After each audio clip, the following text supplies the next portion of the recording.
What's up, Guardians? Profane here.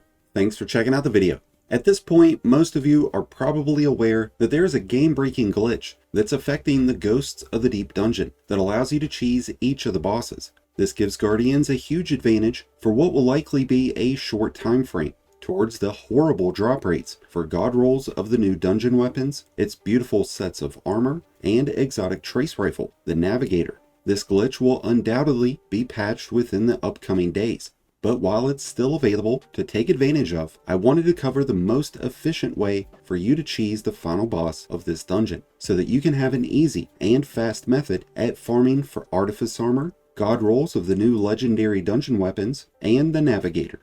The most common method of this cheese would have you running multiple Witherhoards and would see you clearing this encounter in around 20 minutes, but it's far more efficient and faster to only run one, even if you're hitting up no mic LFG situations. This method calls for one player to use Witherhoard. The teammate that runs Witherhoard will need to run double special so that you can have Witherhoard ammo rejuvenated as ammo gets depleted.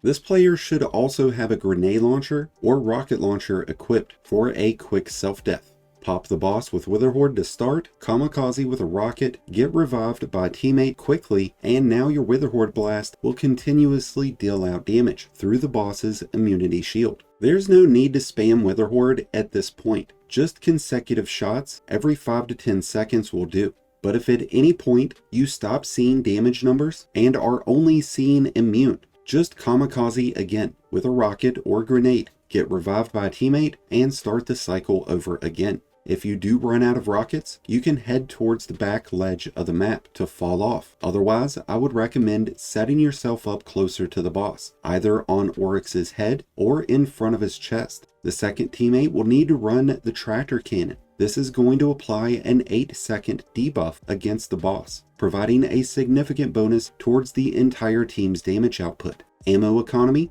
will become a factor for this player, so to work around this player will need to leave the fire team once they run out of ammo.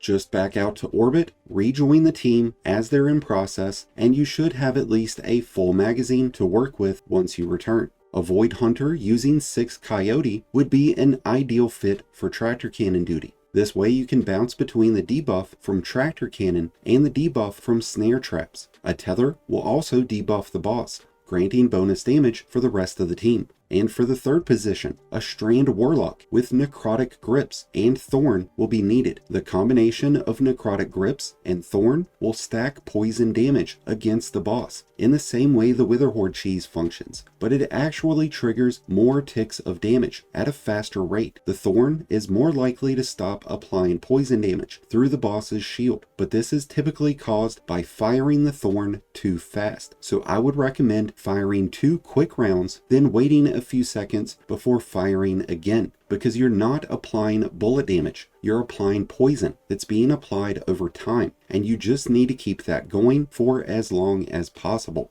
When paired up with the Strand needles, the boss will become severed, which will cause it to take additional damage over time, which is getting tacked on with the poison damage that Thorn and necrotic grips are applying. When starting the process, the player using Thorn will need to hit the boss with a Strand needle, then a shot from the Thorn, before kamikazing with a rocket or grenade, just like with a Witherhoard. Once you're back up, you should see damage ticks being applied to the boss. While you're using Thorn and necrotic grips, you should see in total 6 different ticks of damage being dealt to the boss. But if this ever drops down to just 3, this means that only the Strand needles are applying damage, and you will need to do the rocket kamikaze routine over again, so that the poison will kick back in. Each player will want to run Radiant Light and Powerful Friend mods, so that armor charges can be created from casting supers. Well of Radiance will be a great addition as well. Warlocks of any subclass should only be running Empowering Rifts with this cheese. Titans will want to use short barricades, and each player will want to run 3 kinetic surge mods so that the Witherhoard and poison damage will be increased while armor charges are active. Stacks on stacks, charged up, and time dilation will be incredibly beneficial to elongate your time with armor charges. Boots of the Assembler can be a great exotic for a secondary warlock. This way you'll have a near endless supply of empowering rift energy. Just be sure you have at least one team member that's standing just on the edge of the rift or out of it completely, so that you'll receive the extended rift bonuses. It would also be beneficial for someone to bring the Darcy, preferably the person using tractor cannon.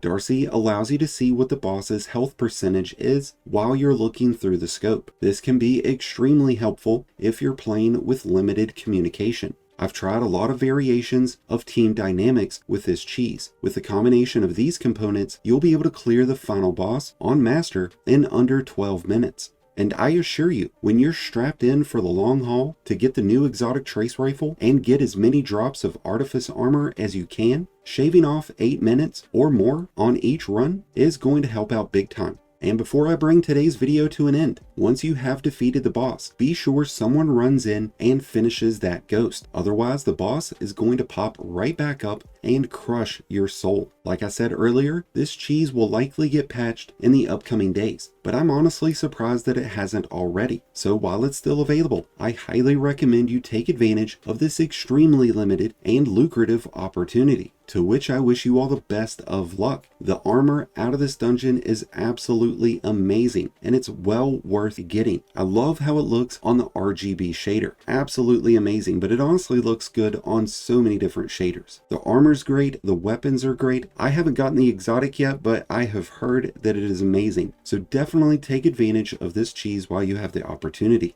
Thank you all for checking out today's video. If you enjoyed and found it helpful, then be sure to hit that like button below along with the subscribe button if you're new. Both are greatly appreciated and both really do help support the channel. And until next time, Guardians, this has been Profane, wishing you all some happy hunting.